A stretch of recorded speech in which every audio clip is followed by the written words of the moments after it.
Psychedelic Science, this was the fifth version of Okay. when the event was created. It was originally designed to be every 5 years because Wow. the pace of psychedelic science research was pretty much so about every 5 years. And then obviously with COVID, it got pushed back to the sixth year because the last one was 2017 in Oakland. And so you weren't involved at that point with the event. That is correct. This was the first time we were involved in the event. Okay, so tell me, how did that come together in terms of you becoming part of the event? I had come to this event really through two pathways. I've been in the B2B events industry since 2000, so going on 24 years now. So I've produced events various sizes and nationally and internationally, nothing anywhere near this size to be clear. But how I really came to have this opportunity to pitch ourselves is I came from personal experience of someone who had battled and was diagnosed with depression, PTSD, and anxiety for decades of my life. And only through psychedelic assisted therapy was I able to finally achieve a healing pathway. And that all predated the very first conversation that we ever had with MAPS around psychedelic science. After I had sort of researched and underwent my own healing journey, I came out of that with a determination that I wanted to do my job to help advance this industry. I'm not an investor. I'm not a researcher. I'm not a policy advocate. What spiritual gifts do I have to help get these medicines to people who need them? And the answer was events. It's what I've been doing and it's what I've been good at. And so Momentum started producing, at that time virtual during the pandemic, psychedelic opportunity summits, bringing together investors and entrepreneurs and researchers and policymakers and other leading voices. And we had done several versions of that event quite successfully. And then in the summer of 21, our name was brought to MAPS for consideration as a potential partner to run this event. And we had our first conversation in July of 21. And by the end of August, we had a deal to be their organizing partner for Psych Science 2023. Great. So what's the plan for going forward? Is it going to be a yearly event or will it be a next 5 years? So it will definitely not be the next 5 years. The pace of where this industry is moving is increasing at a tremendous rate. We actually are putting the finishing touches now on a very exciting event rollout strategy, which will be anchored by the very large show, as well as a number of other offerings as well. This was a tremendous learning opportunity for us. It's one thing to say it's the largest event ever, largest conference on psychedelics ever, might I say, but it's another thing to actually start parsing through what does that mean? What needs were serviced? What needs still need to be serviced? Where can this content do more good? Where are there demands for more community building? So there is a very exciting roadmap that we are going to be releasing in the weeks ahead. But the one thing I can say for sure is that no, this will not be moved to an every 5 year program. And there's a lot more coming in the world of psychedelics and events. Paint a picture for people who weren't there. I saw pictures online. I read about it in mainstream press and was really blown away by the media coverage that you got for the event. So, paint a picture. There were nearly 12,000 attendees. Yeah, so there were actually just over 12,000 Okay. attendees as we finished the final audit of the audience. We had over 200 exhibitors, over 400 hours of content, almost 600 speakers, 14 tracks, 32 plus workshops, and dozens of affiliated events that were taking place on the weekends and the evenings surrounding the event. Of course, we cannot leave out Deep Space, which was the interactive quasi Burning Man experiential section as well. So it is hard for me to summarize it succinctly, but what I will say is it was part expo, part festival, part business conference, and it all was woven together by an audience that you can just feel the energy of the people at the convention center. They were all being brought together for a common purpose, which are these medicines. And that is nothing that I've ever experienced before in my life. And I cannot accept the commentary about the great media that we had without recognizing our phenomenal agency of record, KCSA, who did an unbelievable job working on such a complicated, laborious event. And they did a wonderful job help getting this unbelievable messaging out to all media and all properties. So I hope that does a good enough job explaining it.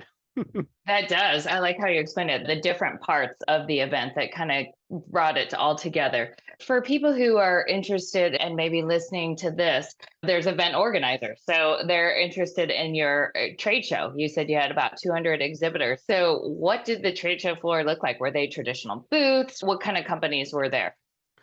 So the trade show floor was unbelievable. I have never seen at events I've hosted or events I've gone to, and I've been to NRF and Dreamforce and all the others. I have never seen that much population density on a show footprint because this never existed. So in 2017, when this last Yeah. Psychedelic Science event ran, it had Uh, about 2,600 attendees, but there were no exhibitors. There was no floor for it. So this yeah. was brand new to a lot of people.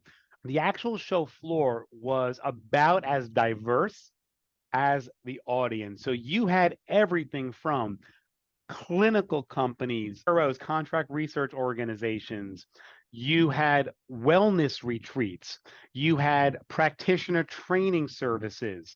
You then had actual behavioral health services. So you had companies that produce TMS machines and light therapy. And then you had people who were more in touch with spirituality and Reiki. You had individuals who made Burning Man tents and domes. You had people who sold functional mushroom supplements. You had people who sold T-shirts. You had individuals who sold insurance. You had companies that provided investment advice. You had major law firms there as well who were advising a lot of these startups. So you had an absolute unbelievable diversity of expo clientele, which again, I have never seen before. So did you all sell the exhibit space at Momentum events and then bring it all together? Yeah, so Momentum as the organizing partner was responsible for the execution, the marketing, the registration, the expo floor, the servicing, the management of all the affiliated programs, coordinating with our wonderful thought leaders who had a vision for deep space and helped making that into a reality. And of course, MAPS with their thought leadership and their advisors putting together a phenomenal program. How do we actually execute upon that program, and how do we stage and produce and manage and traffic movement and all that other great stuff that goes along with it? Yeah. One of the pictures that I saw was from a general session. I think it was the first opening session. It was packed. I mean, a dream, right? For most people to have a full house of people at a general session, especially anymore, right? So tell us about some of the production for the event. Yes, so it was an absolute Herculean task, and I really credit my team for performing so admirably. The program, there was such a demand for this content, not only because of where the industry is, but being 6 years since the last program, it was very hard to make decisions on what content gets produced and which speakers get invited. And so I'd be lying if I didn't tell you that programming enhancements and changes were being made. They might still be going on, but they were happening right through the closing ceremony on Friday. And so that created such a challenge on how do you scale for certain rooms. And so we had a number of rooms that were overflowing. I would also point out that where we were in March of 23 in terms of our audience was nowhere near, and I apologize, my dogs are now barking. Hopefully this cancels a little bit of that out there. Um, Not too but bad. where we were in March was nowhere where we were in end of May, first week of June, or come June 19th. Our numbers just went like that. So creating overflow rooms and traffic movement became something that we were working on every minute, even during the actual live production days of the event. Well, it looked like it was a big success. Tell me about, you had some co-located events and some of the other events, and then I do want to talk about that festivalization part, what that looked like coming to life. Yeah, absolutely. So Momentum had produced an event called the Mushroom Summit, which we decided to co-locate with Psychedelic Science. Now, the Mushroom Summit really came from Momentum's past of producing retail CPD and natural product food and beverage conferences.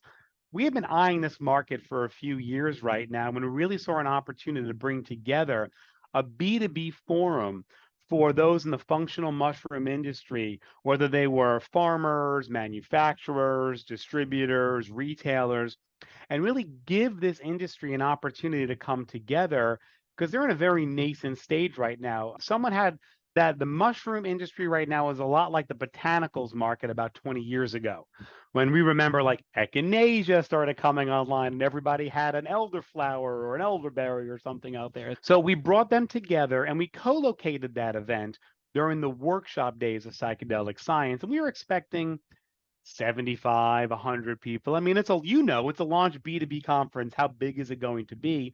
So we had a room for about 125 people. We had well over 200 attendees at that conference. It's another one we were very worried about capacity with, but we wound up executing successfully. And that event is going to be converting into a much larger B2B trade show next year.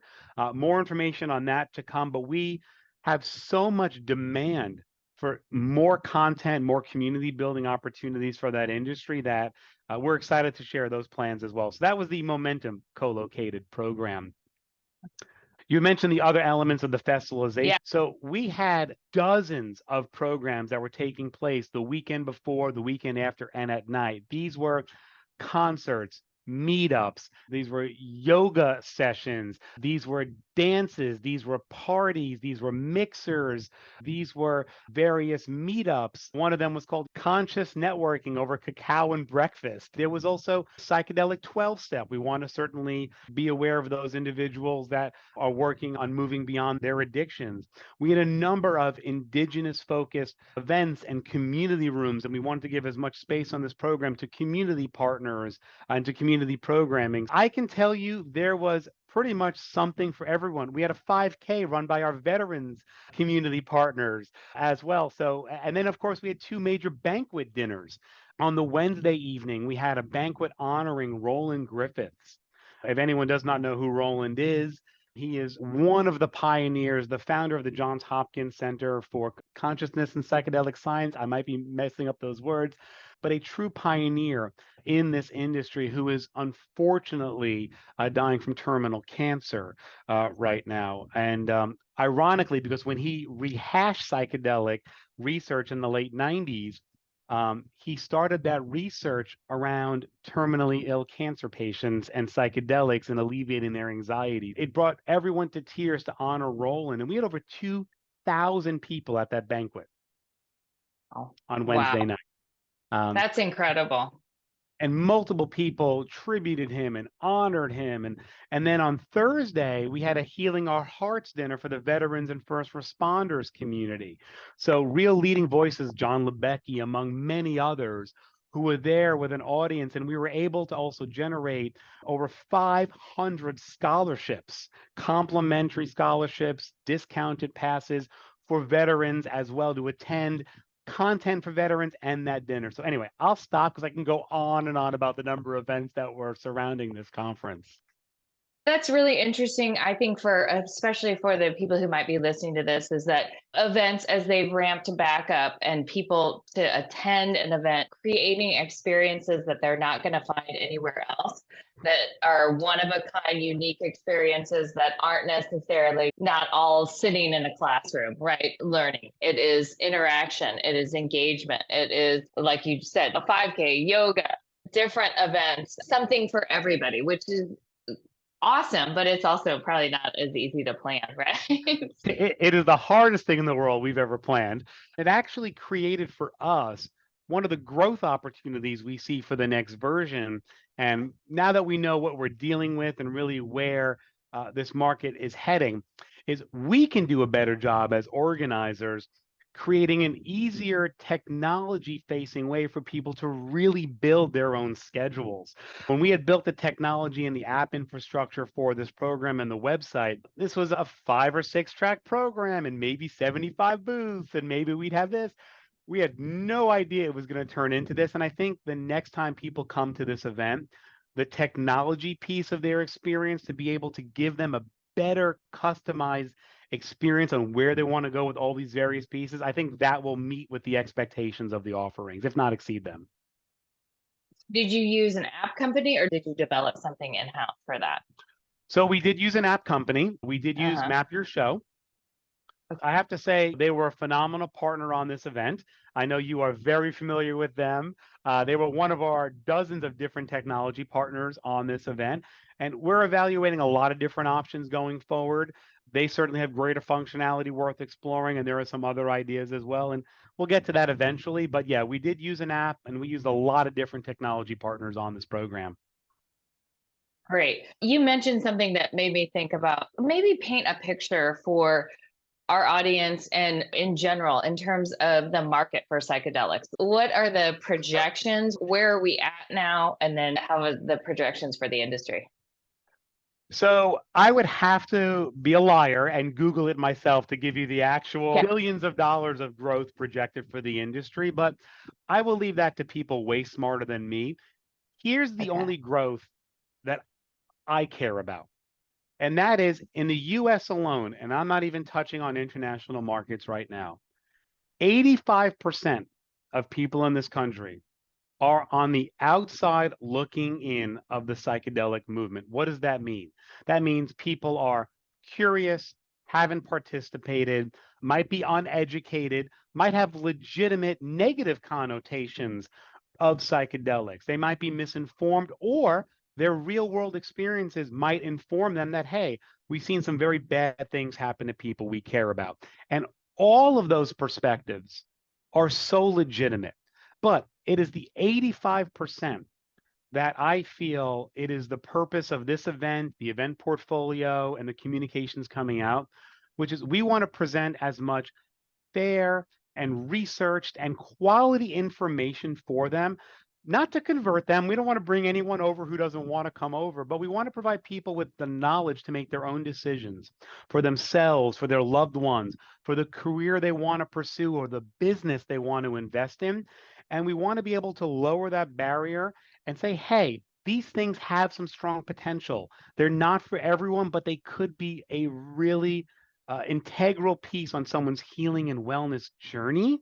And so when you think about market share, those are the numbers I care about. And that's the community that I am most focused on, while still honoring and respecting the 15% that have been there. And we're talking about those that have been there for 2 years, 10 years, 50 years. I mean, Rick Doblin has been crusading for MDMA legalization since the mid 80s and hopefully almost there legally.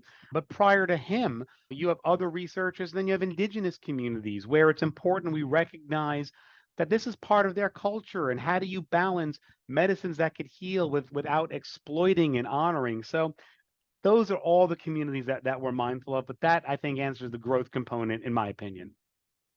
Yeah. Well, it reminds me of MJ Biz. They got in and launched an event very early on. And as legalization in different states has obviously moved forward dramatically since when they first launched, being at the ground level of this industry before it even becomes legal all over the country and perhaps the world.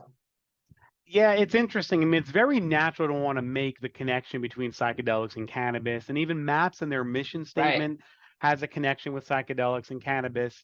I think what makes this, and I call it a movement because it really is more than an industry, and the industry is part of the movement, but the movement is not fully encompassed in the industry, is that for a large portion of this movement, the pathway is legal. The pathway is medical. It is insurance. It is FDA approval. You probably just saw the guidance that came out during the conference that the FDA has created recommended guidelines and pathways around legalization, insurance now has billing frameworks set up for 8-hour sessions. So when this stuff gets approved, it can be coded. And this is not a knock against cannabis in any way, shape, or form, but I feel like cannabis maybe opened the door a little bit with medical, but it really had tremendous growth and success on the recreational side. Whereas I feel psychedelics kind of opened the door with maybe a little rec, but really healing. And it wants to fling the door open with healing, with the sort of quote unquote pharmaceutical legal side of it. So I think the trajectories of the industries are going to be very different. The audiences are going to be different, and the growth rates are probably going to be different as well, for better or for worse. That's a great insight into that. So thank you for sharing that. Well, I really appreciate your time today and congrats on the success of the event at the Colorado Convention Center. And I wish you luck and I hope you'll keep us abreast of new show plans as you roll them out.